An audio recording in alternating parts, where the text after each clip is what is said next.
Grabe mga ka-dreamers, itutur ko nga pala kayo rito sa nabili kong pangarap naming sasakyan, kaya naman ngayon ay nag-unwrap na ako. Sobrang dami kasing kapwa natin ka-dreamers ang nag-request na ka-dreamer, baka naman pwede mo kaming itur diyan sa isinorprise mong sasakyan kay mama mo. Syempre napakalakas ninyo sa akin, kaya naman itutur ko na rin kayo rito ngayon. Bali pa umanihin ho mga ka-dreamers kasi natagalan bago nga ako nakapag-update sa inyo dahil nagkaroon nga ng problema ang aking personal account. Noong November 18 kasi bandang alas 10 ng gabi ay bigla na lamang nag-session expired ang aking account both on Messenger and Facebook. Tas biglang nag-logoutan. Pagtingin ko sa pareho kong cellphone, naku, nag-logout ang aking account. After nga mag-logout ho mga ka-dreamers ng aking account ay sinubukan kong i-open pero hindi ko na mo-open gamit yung aking password. And upon checking my email, may na-receive pala ako na someone's trying to hack your account. Kaso sa sobrang busy ko nga ho mga ka-dreamers, hindi ko na malayang may nakapasok na palang hacker sa aking account. Mabuti na lamang nariyan si Sir Roden para nga ako tulungan na maayos. Kaya naman ngayon ay makapag-a-update na nga ako sa inyo tungkol nga sa pagtutur ko rito sa nabili kong pangarap naming sasakyan. Bali ngayon mga ka-dreamers ay itutur ko na nga kayo rito sa aming Hilux Conquest. Bali ang bili ko nga pala rito mga ka-dreamers ay 1,675,000. So tara na, itutur ko na kayo rito. Ang napakaganda rito kay Ublek ay pipindutin mo lang, unlock mo lang. Ay, ito yung susi niya. Oo. Tapos, pwede mo na siyang mabuksan. Sa pagbukas niyan mga ka-dreamers, pindutin lang. May pindutan siya rito. Diyan. Dito sa ating pinakang bintana na mga ka-dreamers, dito sa ating pinto, ayan, may speaker na agad tayo rito. Ayan o, speaker.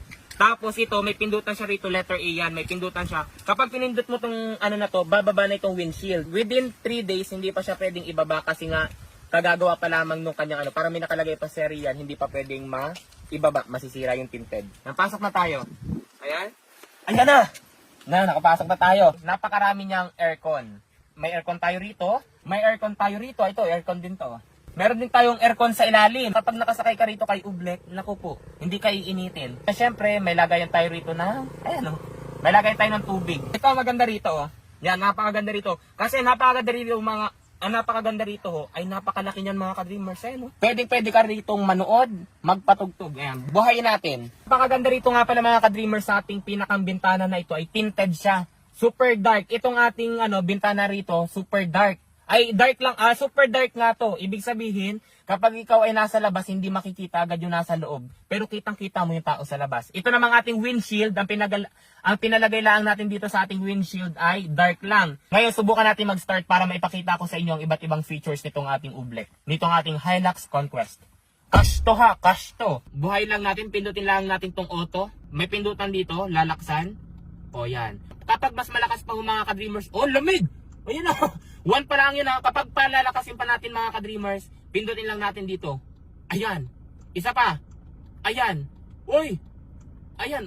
Ayan. Jam. Rinig nyo na? Naririnig nyo na? Napakalakas ng aircon. Diba? O, kanya rinig nyo o. O, para may hangin na napakalakas. Hinaan na natin. Ganito pala kapag sa 4 wheels, as in first time ko talaga mga ka-dreamers magkaroon nga makabili ng 4 wheels, kaya naninibago ako kung paano nga ba ito gamitin sa mga features na rin. Kasi diba sa motor ginaganon lang, halimbawa flasher, ginaganon lang. Ito rito taas baba lang. Ayun o, dito meron siya rito, taas baba. Subukan natin yung wiper. Yan o. Wow! Uy, dati sa iba ko lang yan nakikita. Oh. Kapag mas mabilis, ayan, diba? Sa ganito pala kapag 4 wheels, halimbawa malabo na yung iyong windshield, pinipindot lang to, tama, may dudura dyan. May tubig dyan lalabas, ano? Pindot lang. Oh! What the hell? O, kita nyo? Isa pa. Oh, ayan o. Tapos i-ano lang natin, i-wipe natin. Ayan na. Nalilinisan na ang ating sasakyan. Ay wait, ang maganda rito mga ka-dreamers nga pala, ay may 360 camera. Nakikita mo yung iyong paligid. Buong palibot na sasakyan mo ay nakikita mo. Kaya makikita mo kung ikaw ay babangga na kapag nagpaparada. Tingnan natin. Okay? Tapos, ilagay natin sa reverse. Ayan o. Ayan. Kita yung mga ka-dreamers? Ayan. Ito yung ating 360 camera. Yan. Usual, ito. Tamo, kita mo yung palibot ng iyong sasakyan. Tapos dito mga ka-dreamers, meron pa siyang features dito. Ayan o. Ayan. Ayan, may pinakang ataol pa rito. Push button. Oh! Yan, pwede ka rito maglagay. Siguro dito mo pwedeng ilagay yung phone mo, yung ilan mo mga gamit. Ay, lamig dito, may aircon. Dito mga ka-dreamers, push button ulit. Yay! Dito ko naman inilagay yung mga, mga papel. Yung papel nga ng motor, yung manual, yung basta yung mga papel ng motor ay dito ko na ng motor. Yung sanay sa motor kasi first time lang talaga eh. Yan. Dito mga nakalagay mga ka-dreamers yung papel ng aking pagkakabili nga nito kay Conquest. So ayan mga ka-dreamers, narito na nga tayo sa ating backseat. Sa ating backseat ho mga ka-dreamers, meron tayong 3 seaters. Yan. Bale, ito nga palang Hilux Conquest natin ay kaya niya mag-angkas ng 5 passengers. Napakaganda rito. Yan, meron ulit tayong aircon. Air conditioner talaga are.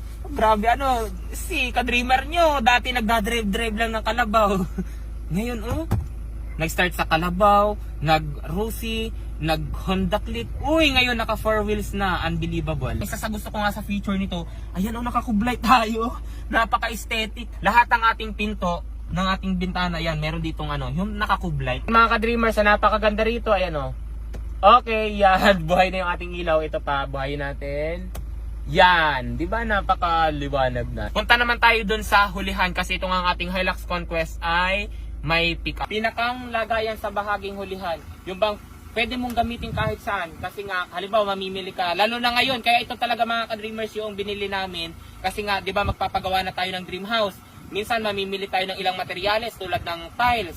O pwede natin yun ikarga rito. Tapos halimbawa, namamalengke. Wala kang lagayan, pwede dito, mas malaki. Ayan. Wow! Yan, so yan, tugtong tayo rito mga ka-dreamers. Siyempre, bago pa ha. Inalis ko muna yung chinelas ko. Ayan.